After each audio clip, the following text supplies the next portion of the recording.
পশ্চিমবঙ্গ থেকে যদি কেউ প্রধানমন্ত্রী হন, পশ্চিমবঙ্গ থেকে কেউ যদি রাষ্ট্রপতি হন, প্রণববাবু হয়েছিলেন, আমি খুশি। বাংলার মানুষ কখন বুঝবেন আমি জানি না, কিন্তু দুঃখের বিষয় আজ সরকারে আছেন, কাল সরকারে চলে যাবেন। কংগ্রেসের প্রতি মানুষের প্রচুর পরিমাণে আস্থা আছে। বাবা মার যেমন ছেলের প্রতি অনেক দাবি থাকে, আবার ছেলেরও বাবা মার প্রতি অনেক কর্তব্য থাকে। ঠিক কংগ্রেস এবং বাংলার মানুষের সম্পর্কটা ঠিক একই রকম। তার কারণ অনেক মান অভিমানে বাংলার মানুষ কংগ্রেসের থেকে মুখ ফিরিয়ে নিয়েছে। নমস্কার, হিন্দুস্তান টাইমস বাংলায় আপনাদের সঙ্গে রয়েছে আমি মইনা। আপনাদের সবাইকে স্বাগত। আমাদের হিন্দুস্তান টাইমস বাংলা দেখতে দেখতে 5 বছরে পা দিল। অনেক কিছু ঘটে গেছে 2019 সালের ডিসেম্বর থেকে এই বছর 2024 সালের ডিসেম্বরের মধ্যে। অনেক ভালো জিনিস যেমন আমরা দেখতে পেয়েছি। 2019 সালে আমরা দেখেছি অভিজিৎ বিনায়ক বন্দ্যোপাধ্যায়কে নোবেল পেতে। ঠিক সেরকম ভাবেই কিন্তু আমরা দেখেছি অনেক কিছু খারাপ জিনিসও হয়েছে। তবে আর সবকিছুর দিক থেকে যদি আমরা দেখি, ভালো খারাপ, 5 বছর কেমন কাটলো, আগামী 5 বছর কেমন কাটতে চলেছে, বা আমরা বাংলাকে কেমনভাবে দেখতে চাই, আমাদের দেশকে কেমনভাবে দেখতে চাই, সেই সব নিয়েই কিন্তু আমরা আলোচনায় আছি। আমাদের সঙ্গে রয়েছেন প্রদেশ কংগ্রেস কমিটির চেয়ারম্যান সভাপতি শুভঙ্কর সরকার, তিনি আমাদের সঙ্গে রয়েছেন। আপনাদের অনেক স্বাগত। তার থেকেই জানতে চাইব মূলত এই যে আমরা যদি সামগ্রিক প্রেক্ষাপট দেখি গত 5টা বছর, মানে ভালো খারাপ সব মিলিয়ে মিশিয়ে, কোথাও টেট দুর্নীতি যেমন রয়েছে, আবার ভালো জিনিস রয়েছে, ভারতের টি20 বিশ্বকাপ জেতাও রয়েছে, আবার আর্যিকর কাণ্ডও রয়েছে। গত 5টা বছর ঠিক কেমন কাটলো, মানে সামগ্রিক বিষয় যদি বাংলার দেখেন বা দেশের দেখেন? দেখুন, আমি তো বাংলারই একজন মানুষ। যে রাজনৈতিক আদর্শে বিশ্বাস করি না কেন, আমি কংগ্রেসের আদর্শ নীতিতে বিশ্বাস করি। সভাপতি আমি সেপ্টেম্বর মাসে হয়েছি 21 তারিখ। কিন্তু এই বাংলার একজন নাগরিক হিসেবে, এই দেশে নাগরিক হিসেবে আমি সারা ভারতবর্ষকে যেভাবে দেখছি, এক অস্থির অবস্থা, এক সংকটময় মুহূর্ত চলছে। বাংলাও কিন্তু তার থেকে বাইরে নয়। আমার বাংলার সব থেকে যেটা খুব উদ্বেগের বিষয়, তার কারণ বাংলার যুবকরা বাইরে চাকরি করতে চলে যাচ্ছেন। এখানে কোনো চাকরির, কর্মসংস্থানের কোনো সুযোগ নেই। সারা দেশে 45 বছরে এত বেশি বেকার হয়নি। আবারও বলছি, পশ্চিমবাংলা ভারতবর্ষের বাইরে নয়। কিন্তু দুঃখের বিষয়, বামফ্রন্ট চলে যাওয়ার পর আমরা এবং তৃণমূল একত্রিতভাবে বামফ্রন্টকে পরাজিত করে সরকারে এসেছিলাম। বাংলার মানুষের অনেক প্রত্যাশা ছিল, এখান থেকে চিকিৎসা করতে বাইরে যেতে হবে না, এখান থেকে পড়তে কেউ বাইরে যাবে না, এখান থেকে চাকরি করার জন্য বাইরে যেতে হবে না। এটাই মূল স্লোগান ছিল সেই সময় 2011 পরিবর্তন। কিন্তু আমি উদ্বেগের সঙ্গে লক্ষ্য করছি, একটি রাজ্যের যদি উৎপাদন শিল্প গড়ে না ওঠে, তাহলে যুবক যুবতীদের কর্মসংস্থানের কোনো জায়গা হবে। আর এই কর্মসংস্থানটা নির্ভর করে, একটা শিল্প নির্ভর করে যে সেখানে বিনিয়োগ কত হচ্ছে। পশ্চিমবাংলার প্রেক্ষাপটে যদি দেখেন, বিনিয়োগকারী যারা ইনভেস্ট করবেন, ইনভেস্টার, তারা বিনিয়োগ করার সময় দেখবেন যে এখানকার আইন শৃঙ্খলার অবস্থা কি আছে। সরকার যারা পরিচালনা করছেন তাদের সদর্থক ভূমিকা আছে কিনা। তার কারণ একটি সরকারের দিক নির্ণয়ের উপরেই কিন্তু ইনভেস্টররা তাদের ইনভেস্ট করবেন। এবং আপনাদের এটা জানতে হবে যে পশ্চিমবঙ্গের মাটিতে দাঁড়িয়ে আজকে আমরা যারা বসবাস করছি, তারা কি চান, যে আমার বাড়ির ছেলে মেয়েটা আমার বাড়ি থেকে চাকরি করতে যাবে, কর্মসংস্থান হবে। নিশ্চিতভাবে অন্য রাজ্যে তারা যেতে পারেন, তারা অন্য দেশেও যেতে পারে, কিন্তু আমার রাজ্যে নেই, তাই অন্য জায়গায় যেতে হচ্ছে। এটাই সব থেকে বেদনার বিষয়। আর এটা হচ্ছে কেন? যারা ইনভেস্ট করতে চান, আমি এইরকম অনেক মানুষকে দেখেছি, যারা বড় ব্যবসায়ী, যারা শিল্পপতি, তারা বলেন পশ্চিমবঙ্গে এখন গেলে এত রাজনৈতিক অত্যাচার সহ্য করতে হয়। যেখানে শিল্প করবো সেখানে তো একদল লোক চলে আসবেন, আমি এই মেটেরিয়াল দেবো, ওই মেটেরিয়াল দেবো, জায়গার এখানে আমাকে এই দালালি দিতে হবে, তারপরে কাটমানি আছে। এরপরে যারা ছোট থেকে বড় শিল্প তৈরি করতে চান তাদের কর্মচারী যারা থাকবে, আর বড় শিল্প যদি হয় সেই বড় শিল্পর ক্ষেত্রেও এই একই বিষয়, তাদের যারা চিফ এক্সিকিউটিভ থাকবে, ম্যানেজারিয়াল লেভেলে থাকবেন, তাদের ছেলেমেয়েরা তো এখানে পড়বে। তারা যদি দেখে এখানে যা আগে পশ্চিমবঙ্গে কোনোদিন এই ঘটনা ছিল না, আরজি করের ঘটনাই বলুন, এটা যদি কোনো সিও দেখেন, তিনি যিনি ইনভেস্ট করতে চান তার সেই শিল্পপতির অধীনে এসে এখানে তিনি ম্যানেজারিয়াল পোস্টে থাকতে চাইবেন না, যে তার ছেলেমেয়েরা পড়বে কোথায়, কেমন ভাবে তারা জীবনযাপন করবে। তো স্বাভাবিকভাবে আমার মনে হয়েছে যে আইন শৃঙ্খলার হচ্ছে দায়িত্ব রাজ্যের, কারণ এটা ল অ্যান্ড অর্ডার সিচুয়েশনটা রাজ্যের তালিকায়। এটা যদি রাজ্য কন্ট্রোল না করতে পারে তাহলে কোনোভাবেই রাজ্যের কোথাও কোনো উন্নতির সম্ভাবনা নেই। আর যখনই যুবকরা চাকরি পাবেন না, অলস মস্তিষ্ক শয়তানের কারখানা, এটা সবাই জানে। পশ্চিমবঙ্গে এই যে যুবক কুল, এদের এই হিউম্যান রিসোর্সকে যদি কাজে না লাগানো যায় তাহলে তার পরিণতি বাংলায় আজকে যেটা দেখতে পাচ্ছেন এটাই ঘটবে। এবং দুঃখের বিষয়, সরকার এটা নিয়ে ভাবছেন। এটার জন্য যে সর্বদলীয় মিটিং ডাকা প্রয়োজন, কিভাবে হওয়া প্রয়োজন, আমি সভাপতি হওয়ার পর এ নিয়ে ভালো সমালোচনা হয়েছে, আবার এ নিয়ে অনেক খারাপ কথাও হয়েছে। আমি বলেছিলাম তৃণমূল কংগ্রেস ভালো করুক খারাপ করুক, শিল্প করতে চাইলে পূর্ণ মাত্রায় কংগ্রেস তাকে সমর্থন করুক। কেন এই কথা বলেছিলাম? যে পশ্চিম বাংলায় আমরা সদর্থক পলিটিক্স করতে চাই, কনস্ট্রাকটিভ পলিটিক্স করতে চাই, কিন্তু এই শিল্প আসার নামে যদি সেই শিল্পপতির কাছ থেকে টাকা চাওয়া হয়, তাকে অসুবিধায় ফেলা হয়, তার কংগ্রেস বিরোধিতা করে। কারণ আমার মনে হয়েছে বাংলার উন্নতির জন্য শিল্প চাই, সে অ্যাগ্রোবেস ইন্ডাস্ট্রি হোক আর এমনি ম্যানুফ্যাকচারিং আলাদা কোনো ইন্ডাস্ট্রি হোক। যেখানে গঙ্গার মতো একটা জায়গা আছে, আগে হুগলি হাওড়া, এই যে দুই পাশে শিল্প গড়ে উঠেছিল, জল এবং সুলভ শ্রমিক। আজকে কিন্তু পশ্চিমবাংলায় শ্রমিকও আছে, আজকে পশ্চিমবাংলায় এক্সপার্ট আছে, পশ্চিমবাংলায় আজকে কোনো অসুবিধে কোনো কিছুতে নেই। কিন্তু অভাবটা কোথায়? অভাব হচ্ছে প্রশাসনিক অভাব, চিন্তার অভাব, তাকে মেটেরিয়ালাইজ করার অভাব। এই জায়গায় আমার মনে হয়েছে যে খুব দুঃখজনক বিষয়, কারণ বাংলায় একটি রাজনৈতিক দল শাসন করেন, তিনি আবার চলে যাবেন, আর একটি রাজনৈতিক দল আসবে, কিন্তু বাংলার ঐতিহ্য, বাংলার কৃষ্টি এবং বাংলার যা ভাবে সারা ভারতবর্ষ কান্তা ভাবে, এটা শুধু রাজনীতির ভাবনা দিয়ে ভাবলে তো হবে না। আমরা এই পশ্চিমবাংলাকে কালচারাল সিটি বলে বলতাম কলকাতা, মুম্বাইকে আমরা বলতাম financial capital, Delhi political capital. এখানে যেন মনে হয়েছে রাজনীতির আলোচনাটাই প্রবলভাবে হচ্ছে, বাকি শিল্পের কথা কেউ ভাবছেন না। আর শিল্পের কথা যদি না ভাবা যায়, সার্ভিস সেক্টর দিয়ে বেশিক্ষণ এগোনো যায় না, বেশি দূর চলা যায় না। এই জায়গায় আমাকে খুব পীড়া দেয়। তাই আমি সভাপতি হওয়ার পর আমার মনে হয়েছিল যে সরকারকে এখানে সমর্থন করা প্রয়োজন। কিন্তু সরকার তো সমর্থনের বিষয় নয়, সরকার খালি রাজনীতি করতেই ব্যস্ত। যেমন ভাবে এখানে অপোজিশন যারা আছেন, বিজেপি, তারাও রাজনীতি করতে ব্যস্ত। আপনি ভাবুন 2014 সাল থেকে বিজেপি কেন্দ্রে ক্ষমতায় আছে কিছু রাজনৈতিক দলকে নিয়ে, একটা হেভি ইন্ডাস্ট্রি হয়েছে ভারতবর্ষে, তো পশ্চিমবঙ্গে হবে না, কারণ পশ্চিমবঙ্গ সেই আবার বলছি ভারতবর্ষের তো বাইরে নয়।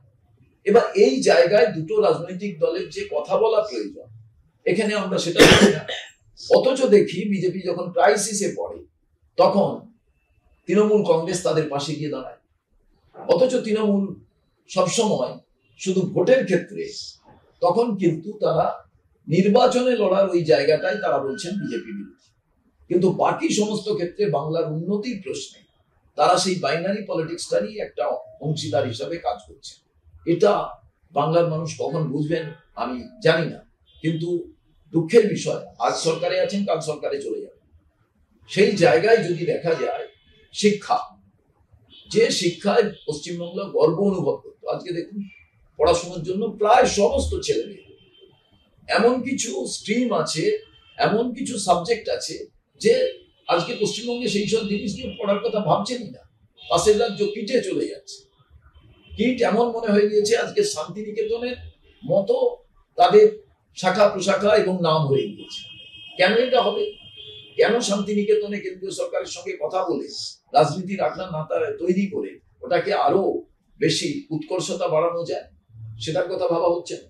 যাদবপুরের মতো বিশ্ববিদ্যালয়, যেটা আজকে সারা বিশ্বের কাছে একটা ঈর্ষার কারণ, আজকে কলকাতা বিশ্ববিদ্যালয়ের মতো নামী বিশ্ববিদ্যালয়, সেই জায়গার যে মানে উৎকর্ষতা, সেই উৎকর্ষতা আজ নষ্ট হয়ে যাচ্ছে। কারণ ভিসিরা তারা নিজেরাই পলিটিক্সের সঙ্গে যুক্ত হয়ে পড়ছেন।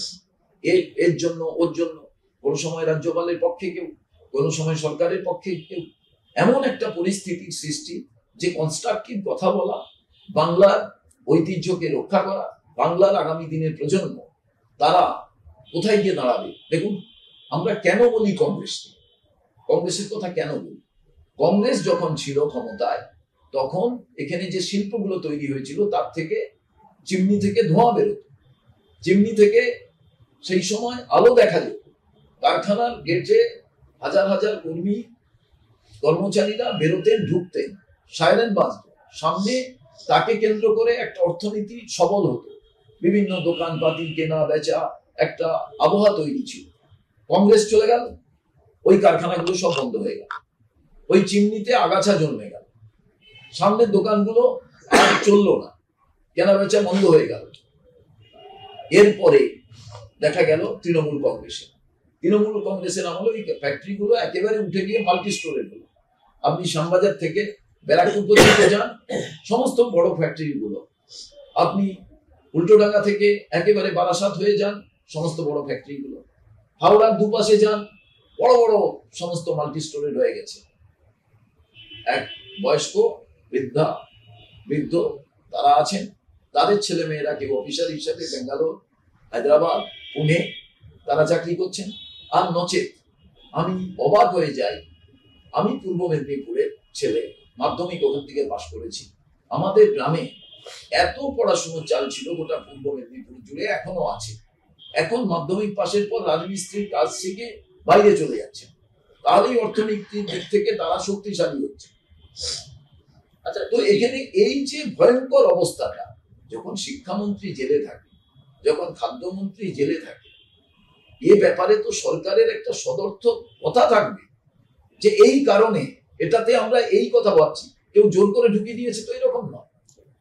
আজকে স্বাস্থ্যের ব্যবস্থায় আপনি ভেবে দেখুন, এইরকম ভয়ঙ্কর ঘটনা আজকে করে জানা গেল, অথচ এখনো পর্যন্ত সরকারের একটা সত্যিকারের ক্লিয়ার ভিউজ, একটা শ্বেতপত্র যে এটা প্লাস, এটা মাইনাস, এটা অ্যাডভান্টেজ, এটা ডিসঅ্যাডভান্টেজ, কোনো কথা নেই। মানুষ কি চাইছে? জাস্টিস চাইছে অত্যাচারের পর। এই জায়গাটা পাওয়া যাচ্ছে না।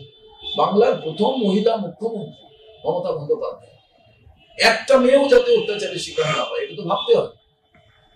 এবং দ্বিতীয় কথা, আমরা অনেকে এটাও মানি যে সামাজিক ব্যাধি, মহিলাদের উপরে যে আক্রমণ, সেটা পশ্চিমবাংলায় এই সামাজিক ব্যাধিটা বাড়তে থাকবে।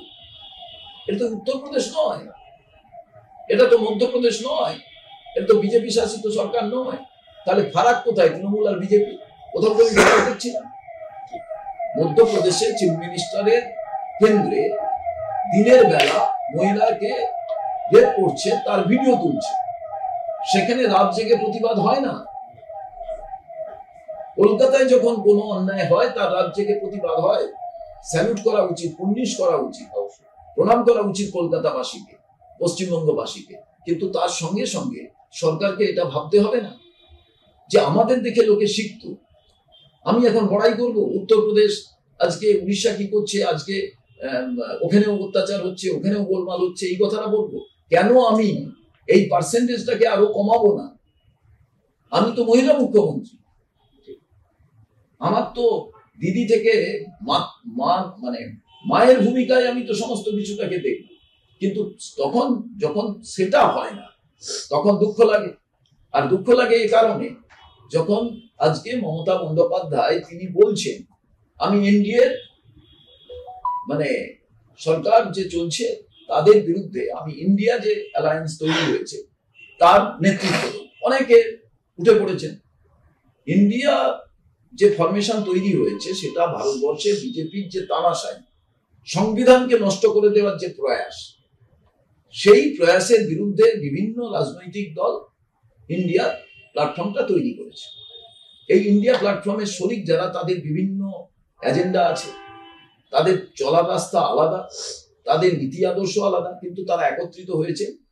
ওই বিজনেসের একটা ভালো কথা আছে যে বিজনেস কম্বিনেশন, বড় ব্যবসায়ীকে প্রতিহত করার জন্য ছোট ব্যবসায়ীরা প্রতিযোগিতা ছেড়ে জোট গঠন করে। ঠিক এখানেও পলিটিক্যাল কম্বিনেশনটা ইন্ডিয়া তৈরি হয়েছিল যে বিজেপির এই তানাশাহির বিরুদ্ধে আমরা সবাই মিলে একত্রিতভাবে, আমার চলার পথ আলাদা হলেও আমরা বিজেপি, আরএসএস, তাদের যে বিচারধারা, তাদের যে সরকার পরিচালনা করার যে তাদের মানসিকতা, তার বিরুদ্ধে আমরা লড়াই করি। কিন্তু এই ইন্ডিয়ার ভেতরে পার্টনাররা, তারাও যদি তানাশাহিতে যুক্ত হয়, তারপরেও যদি তারা বলেন যে আমরা ইন্ডিয়ার নেতৃত্ব দিতে চাই, আচ্ছা, ইন্ডিয়ার নেতৃত্ব যদি মমতা বন্দ্যোপাধ্যায় দেওয়ার কথা বলে ইচ্ছা প্রকাশ করেছেন, তাকে অনেকে সমর্থন করেছে, কারণটা কি? 6টা বাই ইলেকশনে জিতেছে। আচ্ছা, ভারত পশ্চিমবাংলার বাইরে তৃণমূলের কি অস্তিত্ব আছে? আমি নিশ্চিত খুশি যে পশ্চিমবঙ্গ থেকে যদি কেউ প্রধানমন্ত্রী হন, পশ্চিমবঙ্গ থেকে কেউ যদি রাষ্ট্রপতি হন, প্রণববাবু হয়েছিলেন, আমি খুশি। কিন্তু আমি এটা তো ভাববো, আরজি করের যখন মা বাবা এখনো সুবিচার পেলেন না, সে ব্যাপারে কি উত্তর দেবেন? আমি নরেন্দ্র মোদীকে হাসরত আর উন্নাও এসবের বিষয়ে যখন প্রশ্ন করি সোমবার ওখানে কি হচ্ছে, যখন প্রশ্ন করি কৃষকদের উপরে অত্যাচার কেন হলো, যখন প্রশ্ন করি যে কেন মেয়েদের উপরে অত্যাচার হলো, মধ্যপ্রদেশের মুখ্যমন্ত্রীর কনস্টিটিউয়েন্সিতে, তখন এখানে যিনি ইন্ডিয়ার নেতৃত্ব দেওয়ার কথা বলছেন, স্বাগত জানিয়েও আমি বলছি যে আপনার কাছে তো এই প্রশ্নগুলো আসবে, আপনিও তো তানাশাহির কথাই বলছেন, আপনি কেন উত্তর দিচ্ছেন না? আপনাকেও তো উত্তর দিতে হবে। নরেন্দ্র মোদী উত্তর দেয় না, আপনিও এই ব্যাপারে এখনো পর্যন্ত কি সিদ্ধান্ত?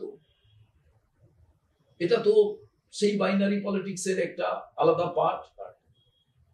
এবং এই জায়গায় যখনই বিজেপি ক্রাইসিসে পড়েছে, কেন্দ্রীয় সরকার ক্রাইসিসে পড়েছে, তখনই দেখুন তৃণমূল পাশে দাঁড়িয়েছে। এখানে জগদীপ ধনকড় রাজ্যপাল থাকাকালীন তিনি প্রত্যেক দিন তৃণমূলের সঙ্গে, প্রত্যেক নেতা নেত্রী সরকারের সঙ্গে তার লড়াই, কোনোটাই কিন্তু পশ্চিমবঙ্গের উন্নতির জন্য নয়, সবটাই পার্সোনাল কেন্দ্রিক। জগদীপ ধনকড় বিজেপির এজেন্ট হিসেবে কাজ করেছেন এখানে, আর মমতা বন্দ্যোপাধ্যায়রা এই ন্যারেটিভ ক্রিয়েট করতে চেয়েছেন যে দারুণ লড়াই, আসলে দারুণ মিল। না হলে তিনি যখন ভাইস প্রেসিডেন্ট, উপরাষ্ট্রপতির জন্য লড়াই করলেন, কি এমন ঘটনা ঘটলো যে তৃণমূল কংগ্রেস ভোট দেয়া থেকে বিরত থাকবে? বাংলার মানুষ জানতে চাইবেন না। আসল কথা, বাংলার মানুষ তারা দেখছেন নিত্য প্রয়োজনীয় জিনিসপত্রের দাম এত বেশি, চাকরি নেই, মেয়ে কখন বাড়ি ফিরবে এ নিয়ে চিন্তিত, যদি না আবার একটা আর্যিকর ঘটে যায়, কর্মক্ষেত্রেই যদি এই ঘটনা ঘটে।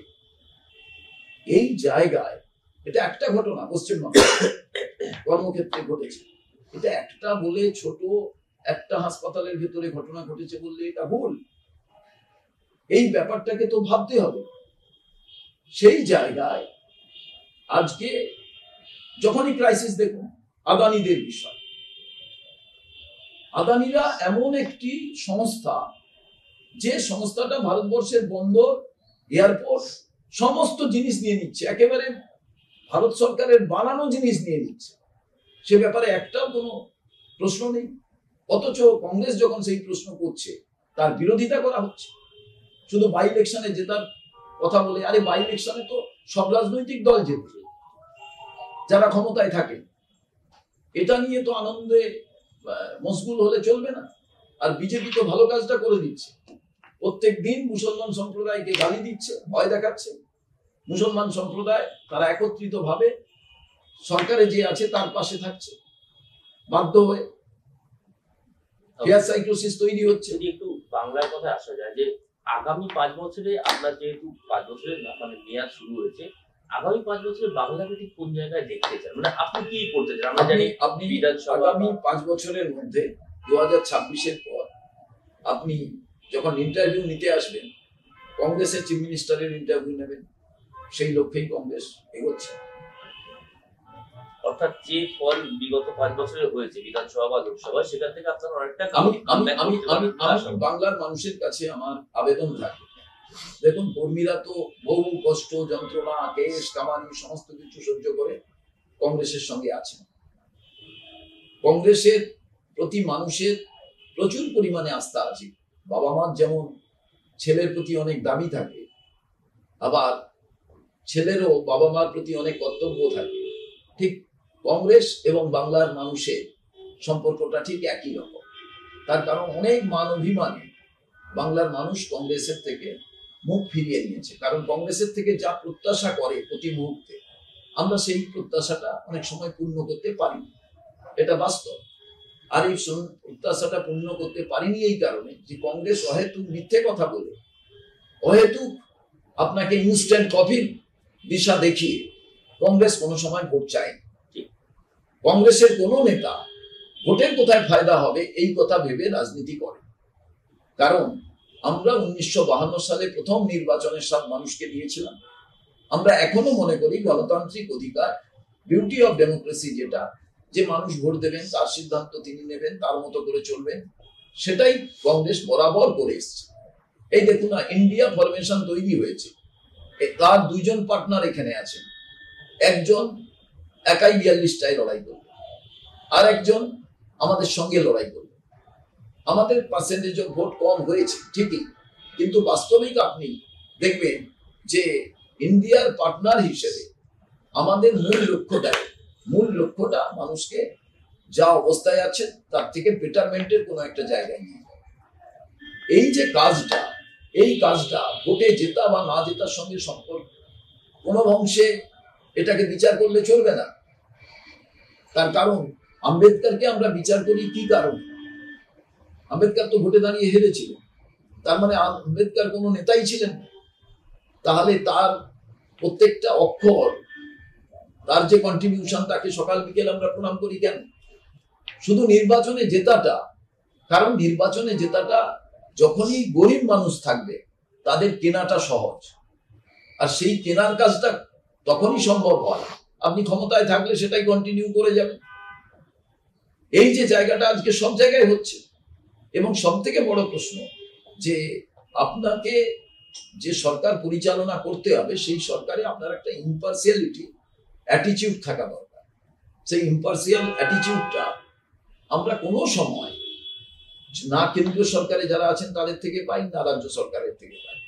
আপনি ভাবুন, এখানে লোকাল যে ইলেকশন কমিশন আছে, তারা ভাবেনি না যে তাদের একটা পবিত্রতা আছে তাদের প্রতিষ্ঠানে, যে তারা একটা যে স্যাংটিটি মেনটেন করবেন ইলেকশন কমিশনের অফিস, সেটাই আমরা কোনো সময় দেখি না। ব্যক্তি বিশেষ আমরা মীরা কুমারকে দেখেছি, এক একটা ব্যক্তি, এটা দেখুন একবার দুবার এ নিয়ে তো কোনো বিষয় নয়। যেমন 2011-তে অলোকরাজ বলে এক অফিসার এসেছিলেন, সেই অলোকরাজের মাধ্যমে মানুষ সেদিন একেবারে নির্বিঘ্নে ভয় ছাড়া ভোট দিতে পেরেছে, তাই পরিবর্তন হয়েছিল। এবার মানুষ যদি তার নিজের অধিকারটাই প্রয়োগ না করতে পারে, কিসের গণতন্ত্রের সঠিক রাস্তা এটা আমরা কি করে বলবো? এটা কার উপরে নির্ভর করে? নির্বাচন কমিশনের উপরে, স্টেট হোক আর সেন্ট্রাল হোক। আর নির্বাচন কমিশন কি করবেন? তাদের নিজেদের ইনফ্রাস্ট্রাকচার নেই। রাজ্য এবং কেন্দ্র তাদের ইনফ্রাস্ট্রাকচারের উপরেই নির্ভর করতে হয়। নামে স্বাধীন সত্তা, কিন্তু করার কিছু নেই। পরিণামে যেটা হচ্ছে যে আজকে নির্বাচনগুলো হয়ে গেছে, ওটা সরকারে যারা থাকে তাদের একটা ম্যানিপুলেশনের জায়গা, বিভিন্ন এজেন্সিকে কাজে লাগাবার একটা প্রয়াস। তার পরিণামে যা হওয়ার তাই বাংলায়ও হচ্ছে। কিন্তু দুর্ভাগ্যের বিষয়, একদিন তো একদিন সরকার যাবে। এই যে ধরুন শিক্ষায় যে দুর্নীতি হলো পশ্চিমবাংলা, যে শিক্ষক এবং যে ছাত্র এই সময়কার, এদের গায়ে যে কালির দাগটা লাগলো, এটা মমতা বন্দ্যোপাধ্যায় উঠিয়ে দিতে পারবেন?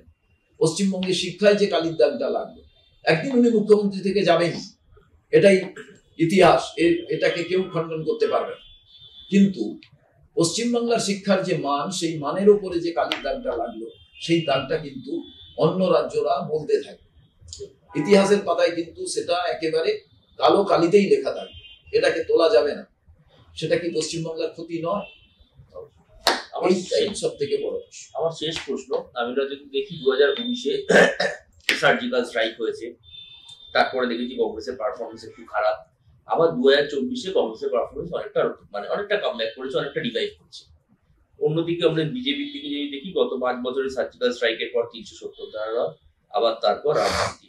কোথাও গিয়ে যদি পরবর্তী সময়, যেহেতু আমরা জানি বিজেপির একটা এজেন্ডাই রয়েছে একটা হিন্দু রাষ্ট্র বা হিন্দুত্ব, যদি পরবর্তী সময় আগামী 5 বছর, যেহেতু 24-এ লোকসভা হয়েছে, আবার 29-এ 5 বছর পর লোকসভা রয়েছে, এর মধ্যে যদি হিন্দু রাষ্ট্রের দিকে কোথাও গিয়ে এগাতে চায়, কিভাবে কংগ্রেস তার ঠিক কংগ্রেসের স্ট্র্যাটেজি ঠিক কি হবে সেটা আটকাবে? কারণ আমাদের দেশ তো সেকুলার, সার্বভৌমত্ব, সর্বধর্ম নিরপেক্ষ। সেই জায়গা থেকে কংগ্রেসের কিভাবে কি করবে বা কি করতে চলেছে? দেখুন, মানুষের যখন চাল, চিনি, কেরোসিন, চাকরি, জিনিসপত্রের দাম নাগালের বাইরে থাকে, তখন এইভাবে হচ্ছে ধর্মকে ঢুকিয়ে দাও মাদক হিসেবে, তখন জাতকে ঢুকিয়ে দাও কোনো একটা নেশা হিসাবে। এটাই হচ্ছে সহজ রাস্তা, আইন শৃঙ্খলার অবনতি ঘটানো। কারণ আপনার সুস্থ চিন্তা, সুস্থ মানসিকতা তখনই পর্যন্ত আপনি খাটাতে পারবেন যতক্ষণ পর্যন্ত আপনি কোনো ব্যাপারে উদ্বিগ্ন নন। যখনই উদ্বিগ্ন হয়ে যাবেন, যখন আপনার কোথাও ভয় ভীতি আপনাকে গ্রাস করবে, তখন কিন্তু আপনি দিশেহারা হয়ে যাবেন। আর সেই কাজটা এরা করতে চায় ধর্মের মাধ্যম দিয়ে, জাতির মাধ্যম দিয়ে। এরা মানুষকে বিভক্ত করে দিতে চায় এবং তার পরিণাম তারা পাচ্ছে। তার কারণ আপনি দেখবেন, যেদিন আপনাদের বাড়িতে পুজো হয়, আপনি যদি হিন্দু হন কিংবা যে কোনো ধর্মের মুসলমান হন, প্রত্যেকেই তো একটা সময় তারা উপোস করেন কিংবা ওই রোজা রাখেন। তো দেখবেন যে তারা যখন উপোস করেন, তখন তার আগে পর্যন্ত তাদের খাওয়ার কথা মনে হয়। যেই দেখবেন উপোস চলে গেল, পুষ্পাঞ্জলি দিয়ে দিলেন, তারপর থেকে মনে হয় প্রসাদ খাবো না, ঠিক আছে কি মেন খাবার আছে খাবো। এটা তো মানুষকে যতক্ষণ পর্যন্ত এই নেশায় তাদের আচ্ছন্ন করে রাখা যাবে, ততক্ষণ কোনো চিন্তার ব্যাপার নেই।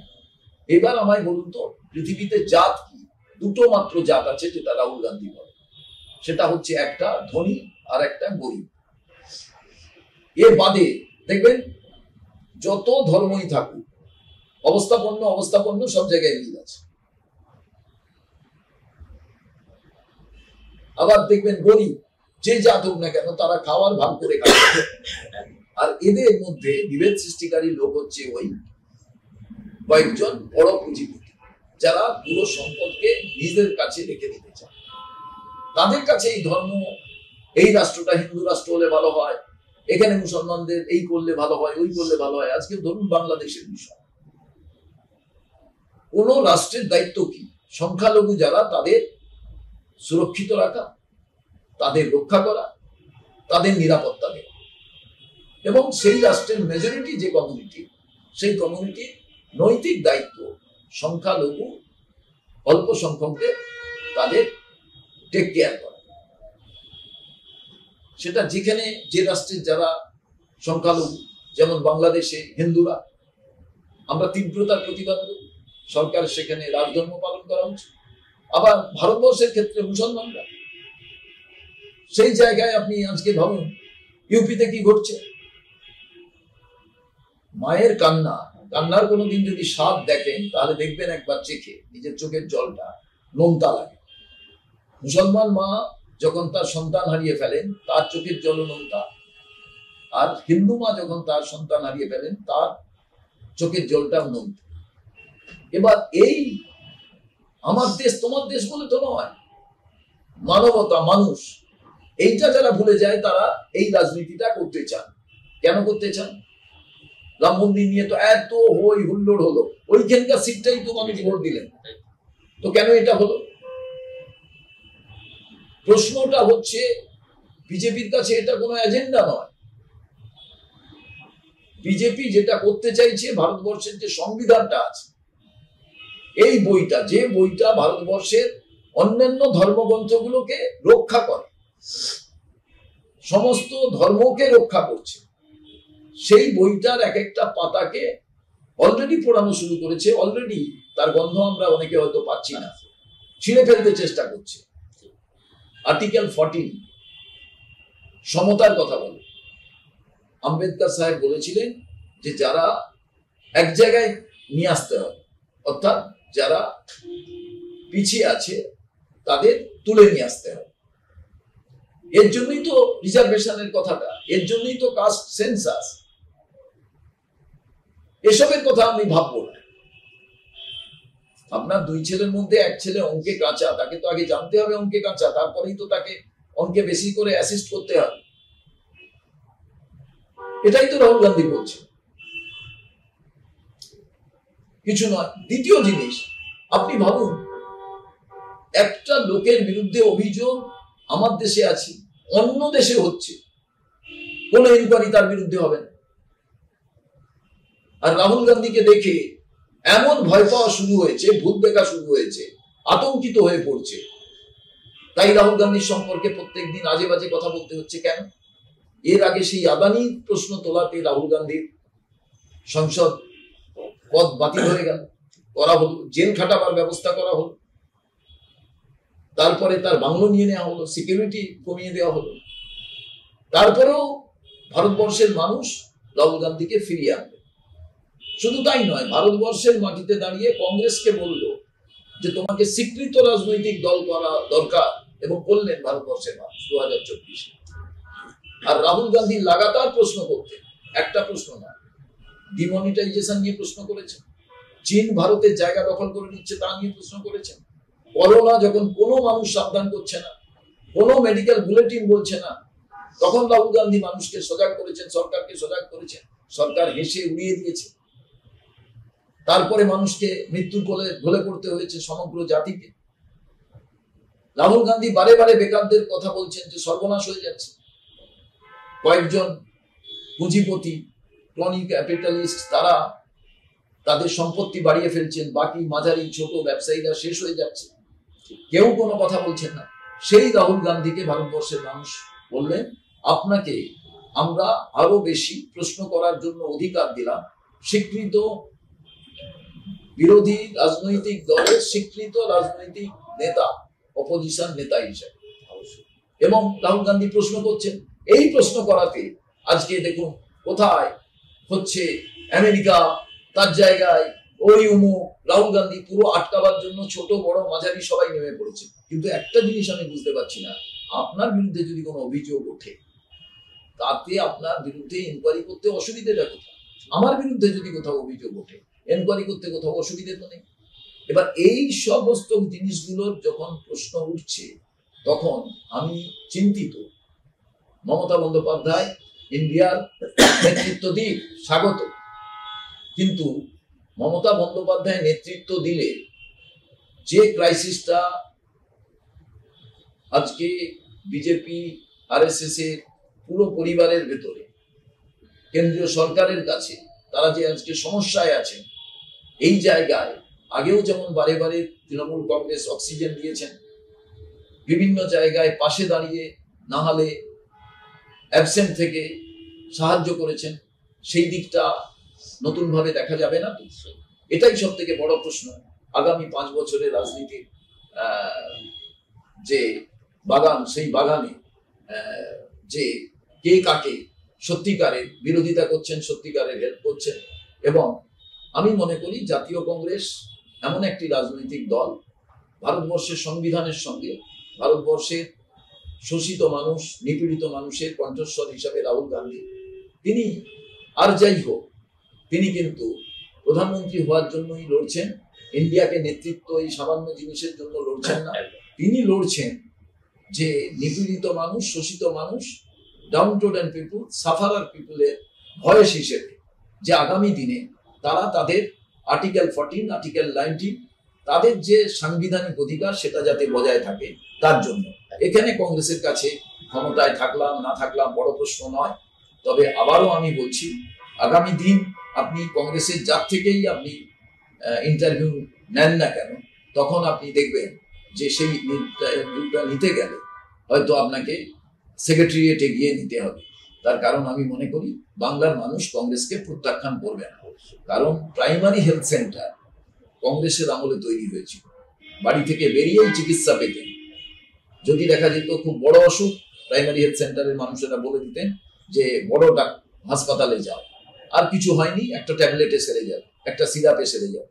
এইটা কংগ্রেস করেছিল কংগ্রেস জামানায়। কংগ্রেস চলে গিয়েছে, প্রাইমারি হেলথ সেন্টার উঠে গিয়েছে, গ্রামের মানুষকে ডিস্ট্রিক্ট হাসপাতাল না হলে শহরে আসতে হয়। দুর্ভাগ্যের বিষয়, আজকে স্বাস্থ্য নিয়ে যখন এত আলোচনা হচ্ছে, সেদিন এই কাজটা কিন্তু কংগ্রেস সরকার করেছিল। স্বাস্থ্যমন্ত্রী ছিলেন অজিত পান্ডা, পরে তিনি তৃণমূলে গিয়েছিলেন। অতএব যদি গড়তে হয়, যদি মানুষের প্রাণ রক্ষা করতে হয়, যদি জেনারেশনকে আগামী দিনে নতুন কিছু উদ্ভাবনের কথা ভাবতে হয়, কংগ্রেস ছাড়া অন্য কোনো আর জায়গা নেই। এই কারণে আমি শেষ করতে চাই, कांग्रेस जब मुस्कुराता है गुलशन तब मुस्कुराता है, कांग्रेस जब मचल जाती तब तूफान मचल जाती, कांग्रेस जब बदल जाती तब इतिहास बदल जाती। कांग्रेस যখন হাসে বাগানের ফুল হাসছে বলে মনে হয়, कांग्रेस যখন কোনো জায়গায় তার দিক পরিবর্তন করে নেয়, ঝড় তার দিক পরিবর্তন করে, कांग्रेस যখন কোনো জায়গায় বদলে যায়, সে জায়গার ইতিহাস বদলে যায়। আজকের যারা নেতা নেত্রী ইন্ডিয়া অ্যালায়েন্সের হোক, ইন্ডিয়া অ্যালায়েন্সের বাইরে হোক, তাদের এটা বিচার করার দরকার, কংগ্রেসের স্কুলিং যাদের কাছে থাকে তারা অনেক কিছু তৈরি করতে পারে, কিন্তু কংগ্রেসের স্কুল, কংগ্রেসের বিশ্ববিদ্যালয়, কংগ্রেসের কলেজ, এটা কংগ্রেস প্রত্যেক দিন এখান থেকে অনেক স্টুডেন্ট তৈরি করে। অতএব কংগ্রেস কারোর মোকাবিলা করার জন্য মুখাপেক্ষী থাকে না। অবশ্যই আমাদের হিন্দুস্তান টাইমস বাংলার দর্শকদের জন্য 5 বছরের বাদ দাম কোনো শুভেচ্ছা বার্তা দিতে চাই। আপনাদের মতো এই যে ইলেকট্রনিক্স মিডিয়া, মানে একটা কথা আগে ছিল pen is mightier than sword, এখন camera and boom is mightier than sword. আমি আশা করব আপনাদের বুম ক্যামেরা এমন দিক নির্ণয় করবে যেখান থেকে দাঁড়িয়ে, যার পাশে প্রচুর মানুষ নেই, প্রশাসন নেই, কেউ নেই, কিন্তু আপনার একটি বুম, একটি আপনার হচ্ছে ক্যামেরা এবং আপনাদের একটি কণ্ঠস্বর, সেটা যাতে মনে করিয়ে দেয় যে আমরা আপনার পাশে আছি, কাউকেই প্রয়োজন নেই, আমরাই পৌঁছে দেব বিচার ব্যবস্থার কাছে, প্রশাসনের কাছে। যদি কেউ সেটাকে নষ্ট করে দিতেও চায়, মানুষের দরবারে তাদের প্রতিনিধি হিসেবে আপনারা থাকুন এবং খবর হিসাবে প্রচার করুন, এটাই আমার শুভেচ্ছা থাকবে। অবশ্যই শুভঙ্কর বাবুকে অনেক ধন্যবাদ। শুভঙ্কর সরকার, প্রদেশ কংগ্রেস চেয়ারম্যান, সভাপতি প্রদেশ কংগ্রেস কমিটির, আর তিনি আমাদের সাথে অনেক সময় ছিলেন, অনেক কিছু বললেন বাংলা সম্বন্ধে, বাংলার রাজনীতি সম্পর্কে, এবং তার জন্য কিন্তু আমরা অবশ্যই আমরা শুভেচ্ছা বার্তা রাখবে যাতে তার মেয়াদকালে বাংলায় কংগ্রেসের ফুল ফোটে। ক্যামেরায় অকুমাইদের সঙ্গে মৈনাক মিত্রের রিপোর্ট, হিন্দুস্তান টাইমস বাংলা।